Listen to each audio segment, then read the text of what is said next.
Check it out, guys. This is the third phase of the Sober to Super program.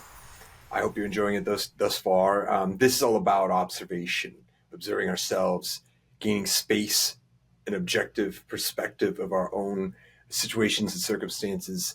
And with that, we're going to be able to gain an advantage that maybe we've never really had in the past. I know that for myself in the past, I was so enveloped in my own circumstances, addictions, lack of clarity. It was eliminated, meaning the awareness, and the awareness comes from observation. So we're going to go over some really useful methodology that I know that you can apply immediately in your life, easily, at pretty much no cost, if that's what you choose. But nonetheless, let's dive into it. I want you to take away one phrase from this section of the program. By observing actions, we map improvements. By observing actions, we map improvements. And what I've learned is that whatever I have observed and recorded, paid attention to in my life, it improved. And this could be as simple as just thinking about it, but typically the average person, you need something a little bit more visceral. You need something with a little bit more oomph, right? A little bit, something that you can reference is always nice. Referencing some of these observations can be very useful at different periods in time. And so, again, I've learned that this is a rather easy method to gain results almost immediately. If you observe your actions on a daily basis, you can see results in as little as 3 days. Differences in the way that you behave, differences in the way that you speak, and so when you apply this, with the direction that we've been going over in the program. So we've gotten into the direction, the aim, right? In the purpose audit gave us some direction and some aim. So now we have a little bit of a guidance, compass, if you will, right? The second section was about goals. And so now we're applying boots to ground. Like, I love that phrase. It's like real action, real time application, stacking that on top of our purpose, excitement, and direction and aim. And so now we've got some accomplishments to carry out, right? So to further increase our likelihood of accomplishing those goals, to further increase our likelihood of becoming successful in this program, we're going to apply methods of observation. Now, again, just to be redundant, by observing actions, we map improvements. And this is this is a lesson I gained at a very peculiar place in my life. I was in jail, and I had gone to jail as a result of my mother. Just for the record, it wasn't my first time in jail. Not that I'm a felon or anything like that, but I had visited jail. But this time was a little different. This time, my mother had accused me of trying to cut her head off with a kitchen knife. So I went to jail for attempted murder with a deadly weapon. This is not to be taken lightly. It's a very serious accusation, clearly. And, I can't help but laugh. It's probably awkward for people to see me laugh about a scenario like this, to see me kind of it seems like I take it lightly, but I suppose it's a coping mechanism. And something I'd like to add is she sent my stepfather, my biological father, she accused my grandmother, all of head wounds and murder. That's a whole other program for another day, right? Mommy issues. But I'm in jail. I'm wondering why I'm in there for so long. I'm looking around. I'm thinking to myself, like, oh shit, okay. I'm thinking I was going to be out in a few days. A few days turns into a week turns into a few months. So I start trying to pass the time. So I start trying to pass the time. And in addition to that, I've been in there long enough that now I'm starting to get a little space in my mind from the disease, circumstances, illness, if you will, whatever you prefer to call it, of addiction and alcoholism. And clearly I'm sober in there. So I'm starting to gain some clarity in my thoughts. And so while I'm in there, I do a bit of reading, and I also started to write. I started to monitor my own actions, while I was in jail, and then also in my past, I started kind of just gaining, trying to gain some insight into how I ended up in there, what I could do better. But most importantly and more accurately is while I'm in there, I started paying attention to how much I was lying. Not only while I was in there in jail, and by the way, everybody lies when they're in jail. That's just what you do. Nobody wants to tell the truth of why they're in there or why they're a scumbag, but there's probably a good reason why everyone's in there. So you make up a story. You tell whatever story you want to, if it gets you through the day. So everybody's lying. I'm lying, and then so I started to pay attention to how much I lie, how much I'm dishonest, and being familiar with addiction and alcoholism, lying is it just comes with the territory. The phrase is that if how do you know an alcoholic is lying? Their mouth is moving. Well, there's a lot of truth in that statement. So here I am. I'm in jail, and I'm starting to watch how much I lie in jail. I noticed something happening. I was starting to anticipate. Well, let me rewind here for a second. I was recording and going over how much I had lied in each day.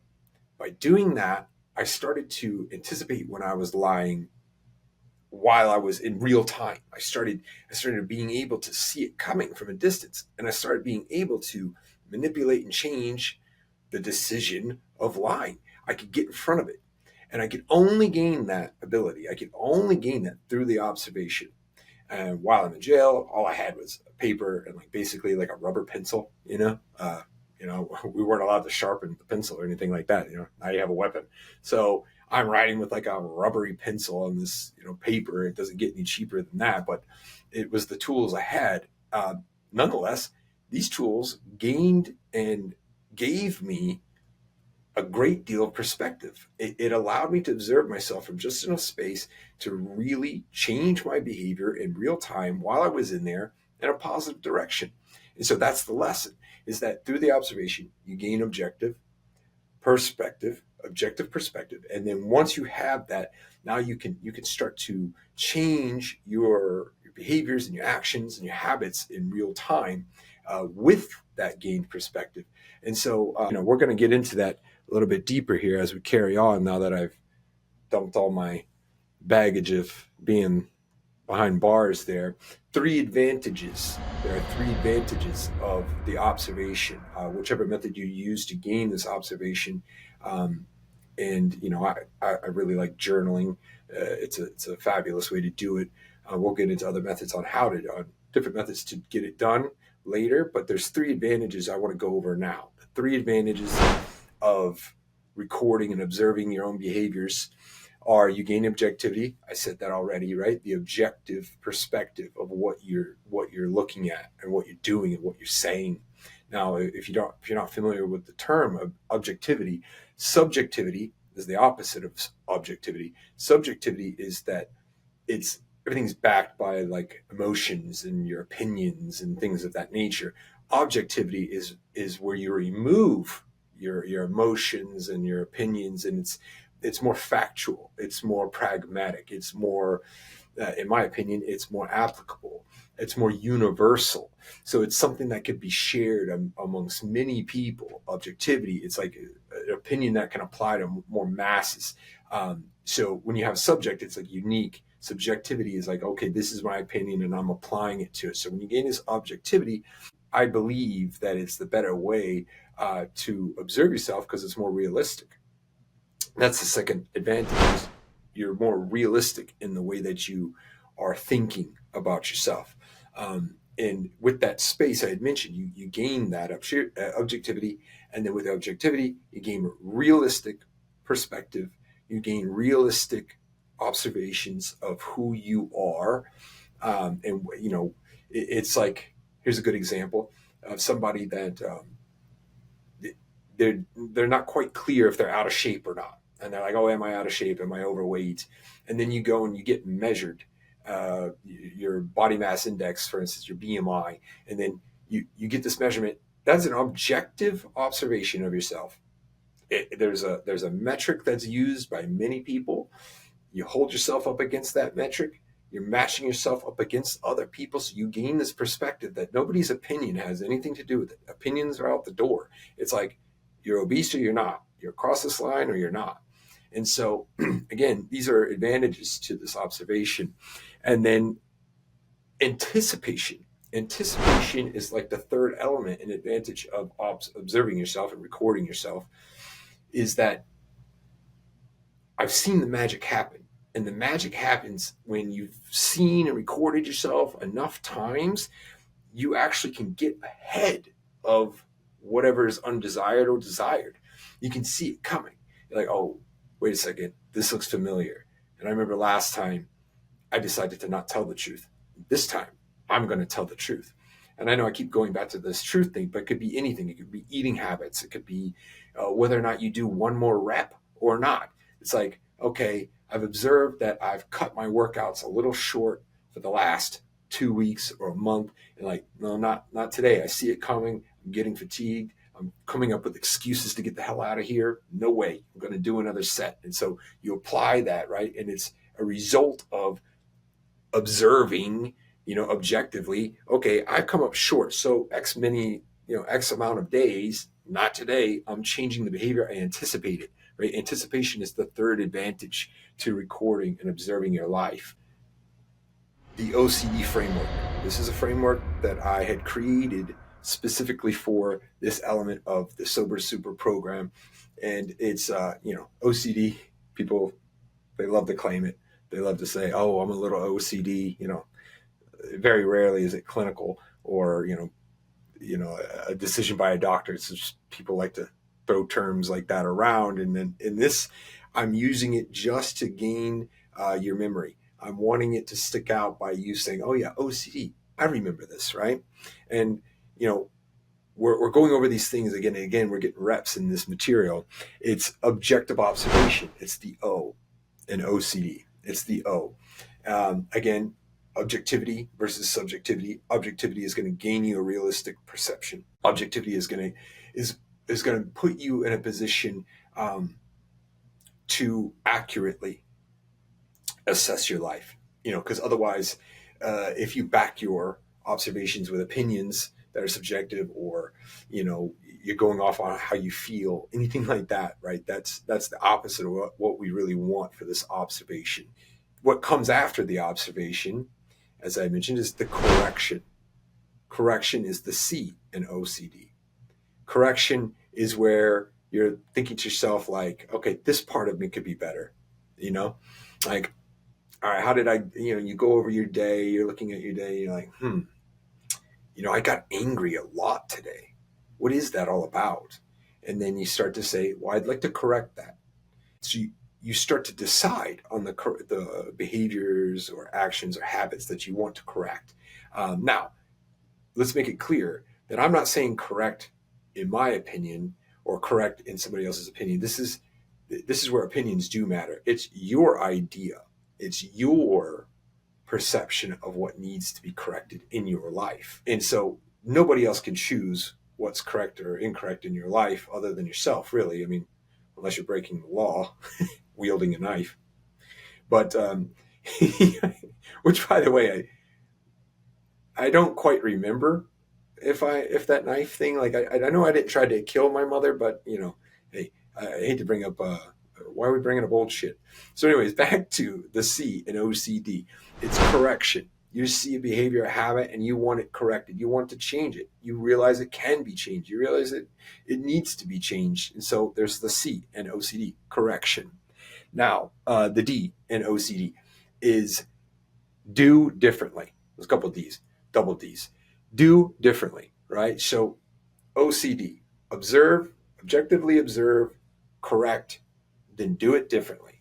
Now, you've realized and decided that there needs to be a correction in your behavior and your habits in your day-to-day, right? Now, again, apply it. Apply the changes. And with the observation, again, the advantage will be that you can actually get in front of the behavior. That's how you correct it for real. Like, you can say, I don't really agree with that, but you keep doing it, and you just keep doing it, and you keep overeating, and you keep cutting out early and cutting corners and not doing enough reps. And you think to yourself like, damn, okay. So that's why D is for do. You need to do it differently, right? So you observe it, you find out the corrections, Then you get in front of that action, that habit, or whatever you're wanting to correct, and then you do it differently. And that's OCD, right? We'll probably revisit this framework in the future. I had mentioned some of the methods that you can use to make your observations and record your day to day. This is just a list of a few of them.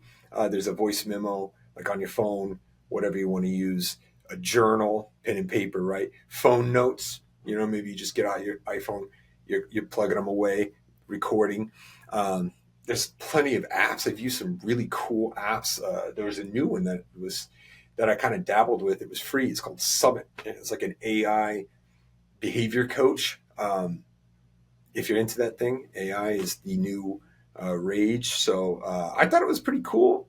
It really wasn't doing it for me, but you can hire an accountability coach. That's somebody that you can, that basically their job is to help you record and change and all that stuff. And, that's really going to make things effective for you. But, obviously that costs a bit of loot. A good old notebook, some composition notebook, old slam book. Now, I'm showing you all these options, but the reality is, and ready for it, here it comes. None of those really matter if you're not going to do it. People all the time, and this is a hot button for me. It's not about what you should do. Am I right? It's not about what you should do. Instead, it's about what you will do regularly. It's very important, right? Like if I tell you about that app, which I just did, and you're like, oh, that's it. He said that's what to do. I'm gonna go get this app. It's like you have to think about it. Like, am I really gonna pull out pen and paper and write this down? No, it's kind of a pain in the ass. I don't think I'll really do that. It's much easier for me to do it on my phone. So you want to set yourself up for success here, and that's why that word regularly is so important. It's something you have to be able to do on a constant or regular basis. If you're not going to pull out that pen and paper, if you're going to lose it, or you're the kind of jerk that never has a pen or a pencil, it's like, don't get a pad and think, oh, I'm going to organize it all on this nice, super sweet pad. Man, it's going to die with your inability to stick to that method, right? So whatever method works for you, say none of that works, and you got a bit of resources, you got some cash, you're like, well, shit, I'm going to hire somebody to record all this stuff for me. I don't know where you're at in your life, but that would be a pretty good way to get it done. But the idea is to do this. I'll say it again. It's not about what you should do. Instead, it's about what you will do regularly. Regularly. This is something, it has to be habitual. If you don't record, you don't observe on a regular basis, it's going to lose its power. So that's why you have to, whatever method you choose to use to make these observations and these recordings of your life and your day, make sure it's something convenient, something you're going to do, right? Otherwise, there's not much reason in it.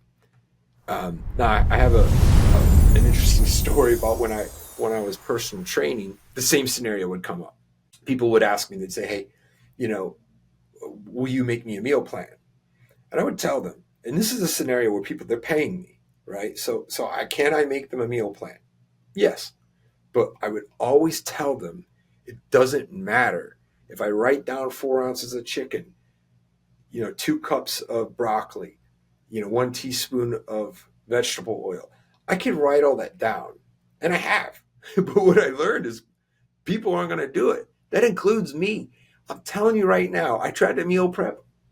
I fucking hate it. Like, I don't want to do it. I'm not going to sit down and cook for the week, put it in plastic containers, and then, microwave it. I'm not going to do it, right? I understand that about myself. So it's not about what I should do, because I know I should measure all these things, but it's not realistic, and I'm not going to do it regularly. I've done it. It died with my inability to keep up with the habit, right? So, and I see most people would do that. So, side note, what I would say to them as an answer in the position as a personal trainer, the hiring man, I'd say, here's the easiest thing you can do is look down at your plate. What colors do you see?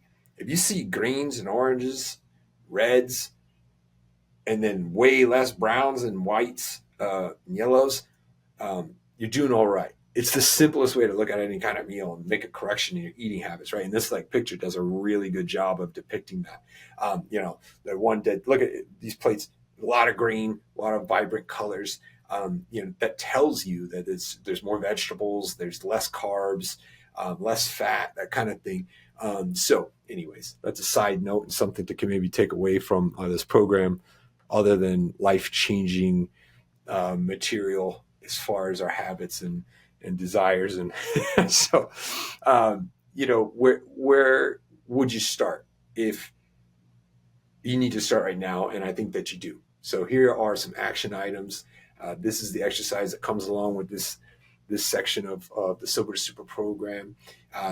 3 prompts in 21 days. I want these written every day, right? Night, morning, whatever you feel most comfortable. Who am I? First prompt. Who am I? Second prompt. What do I know? Second prompt. What do I know? Third prompt. What do I desire? What do I desire? Super simple questions, right? And I can promise you that I've written these. I still write them. I would say every day. There was a time where I wrote them every day for well over a year, and my answers would change. Your answers will change. You will write the answers to these questions, and it will like, again, this program is malleable. It's fluid. Remember, I told you, be like water. We're making moves. We're reorienting ourselves, and we're adjusting the sails on our ship, and we're moving and navigating to where we want to be in a much more desired position than where we're at now. This is the whole idea. So these answers to these questions: who am I? What do I know? And what do I desire? These answers would change. They would change often. However, there's still a ton of power depending on whatever you answer with. This is your mission for the next 21 days, is to answer these questions. They're short questions, super easy to remember. You don't have to like write out the question if you don't have to. I mean, you could really jot the answers down on a regular basis, even throughout your day. But it will make a huge difference in your mindset of these 3 particular questions. Now, I also recommend making observations throughout of your day in addition to these 3 questions. But these are 3 prompts to really get you started. And then in 21 days, there's plenty of research out there that says 21 days to make a habit or break a habit. So 21 days, 3 prompts a day. This will get you started to gaining that objective perspective and making some moves and changes. So again, let's revisit the phrase, our mantra for this particular portion of the program. By observing actions, we map improvements. By observing actions, we map improvements. And the improvements are coming, my friend. They're coming your way. I'll see you on the next one.